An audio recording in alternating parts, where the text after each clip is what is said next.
கிறிஸ்துவுக்குள் அன்பானவர்களே, உங்களை இயேசுவின் நாமத்தினால் நான் வாழ்த்துகிறேன். இந்த நாள்ல ஒரு விசேஷித்த ஆசீர்வாதம் உங்களை நோக்கி வருகிறது. யாரும் மிஸ் பண்ணிறாதீங்க. கட்டாயம் இந்த வீடியோவை நீங்கள் முழுவதும் பாருங்கள். உங்களுக்கென்று ஒரு ஆசீர்வாதம் என்ன சொல்றது? அது நிறைவேறாத ஒரு ஆசீர்வாதம் இன்றைக்கு உங்கள் வாழ்க்கையில் நிறைவேறும்படியாய், இன்றைக்குன்னா உடனடியாக நிறைவேறும்படியாய் கர்த்தர் இந்த வீடியோ மூலமாய் உங்களோடு பேசுகிறார். நான் இல்லை, கர்த்தர் தேவனுடைய சத்தம் நம்மோடு இடைப்பட்டு வருகிறது. கவலைப்படாதீங்க. வீடியோவை மிஸ் பண்ணாமல் முழுசாக பாருங்கள். அநேகருக்கு இதை ஷேர் பண்ணுங்கள். நம் தேவன் உண்மையுள்ளவராய் இருக்கிறார். ஹல்லேலூயா. கர்த்தர் உண்மையுள்ளவராய் இருக்கிறார். ஏன்னா அவர் தன் பிள்ளைகளுக்கு தான் கொடுத்த வாக்குத்தத்தத்தை நிறைவேற்றும்படியாய் தேவன் உண்மையுள்ளவராய் இருக்கிறார்.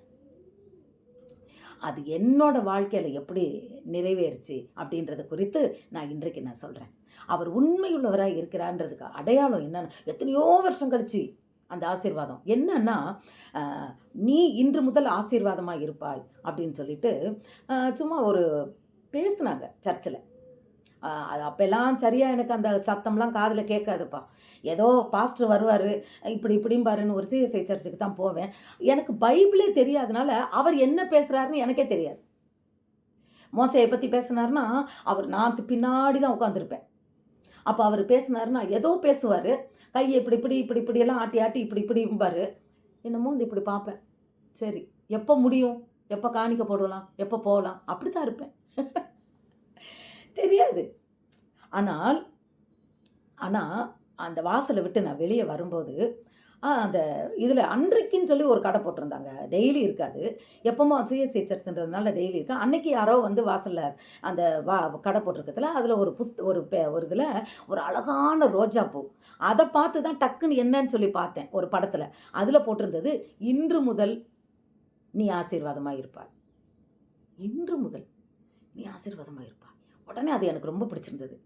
அதை நான் கையில் எடுத்துக்கிட்டு ஆண்டவரே, இன்று முதல் நீங்கள் என்ன ஆசீர்வதிப்பீங்கன்னு நினச்சிட்டு, அப்போ நான் ஒரு ஸ்கூலுக்கு ப்ரைவேட் ஸ்கூலில், மேனேஜ்மெண்ட்டு ஸ்கூலில் கவர்மெண்ட்டு போஸ்ட்டுக்காய் நான் உள்ளே நுழைஞ்சிருக்கேன். ஒரு ஆசிரியை அங்கே அந்த இடத்த விட்டு அவங்க மரித்து போனதுனால அந்த போஸ்ட்டுக்கு வேக்கண்டாக இருந்ததுனால அந்த போஸ்ட்டுக்காக நான் போயிருந்தேன்.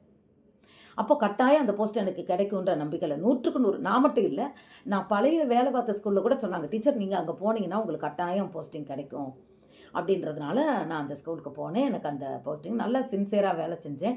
அப்போ என்ன செய்வேன், இன்று நீ ஆசீர்வாதமாக இருப்பாய். அதை வேகமாக வீட்டுக்கு ஓடி வந்தேன்.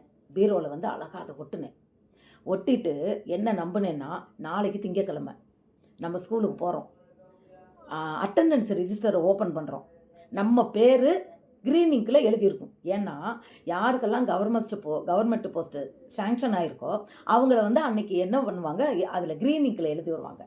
சேங்ஷன் இந்த மாதிரி இதுக்கு கவர்மெண்ட் போஸ்ட் இது உத்தரவாயிருக்குன்னு சொல்கிற மாதிரி எழுதி வச்சுருப்பாங்க. க்ரீன் இங்கில் எழுதியிருப்பாங்க, மற்றதெல்லாம் ப்ளூ இங்கில் தான் இருக்கும். எங்களோட நேம், அந்த நேம் மட்டும் அப்படி அதை க்ரீன் இங்கில் ஒரு 2 லைன் எழுதி வச்சுருப்பாங்க. அப்போ நான் இங்கேருந்து போகும்போதே என்ன கிடச்சிரும் இன்னைக்கு, இன்று முதல் நான் அதைத்தான் நம்பினேன். அதாவது அந்த வார்த்தையை 100க்கு 100 நம்பினேன். இன்று முதல் நீ ஆசீர்வாதமாக இருப்பாய்.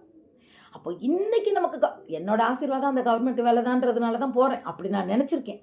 போயிட்டு என்ன பண்ணேன், ரிஜிஸ்டர் ஓப்பன் பண்ணுறதுக்கு முன்னாடி கண்ணில் 2 கண்ணுலையும் சிலுவை இப்படி, ஏன்னா அப்படி காட்டணுமா, அந்த பச்சை கலர் இங்கில் வரணுமா, ஒரு அறியாமை.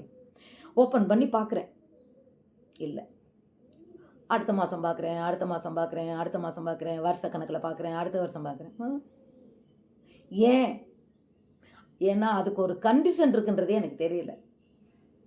If condition, if you come I will bless you.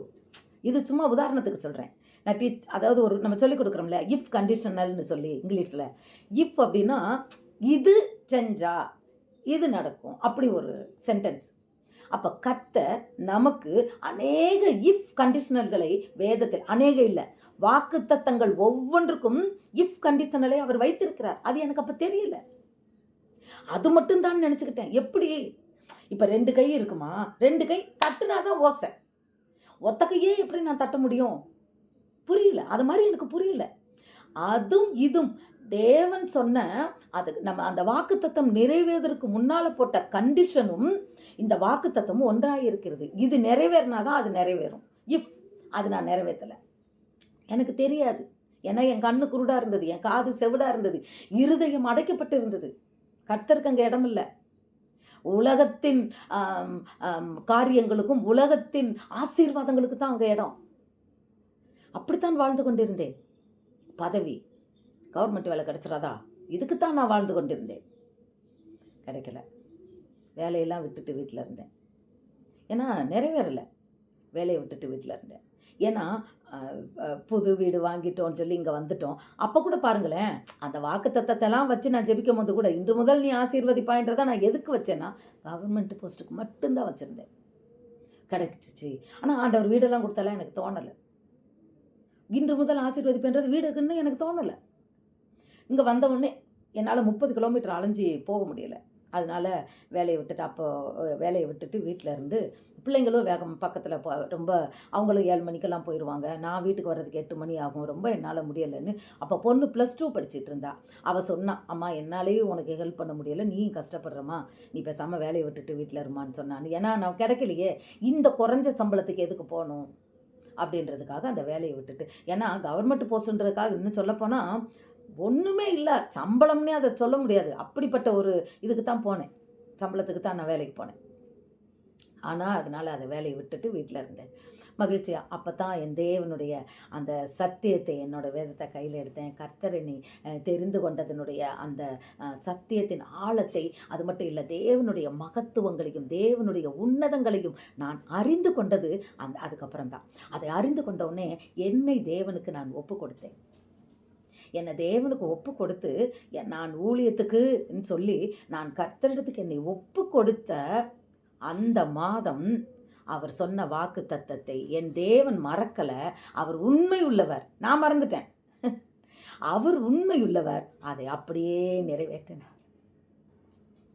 என் தேவன் உண்மை உள்ளவர், அதை நிறைவேற்றினார். அவர் மறக்கிறதுக்கு மனிதன் அல்ல, பொய் சொல்ல மனிதன் அல்ல, அவர் உண்மையின் தேவன்.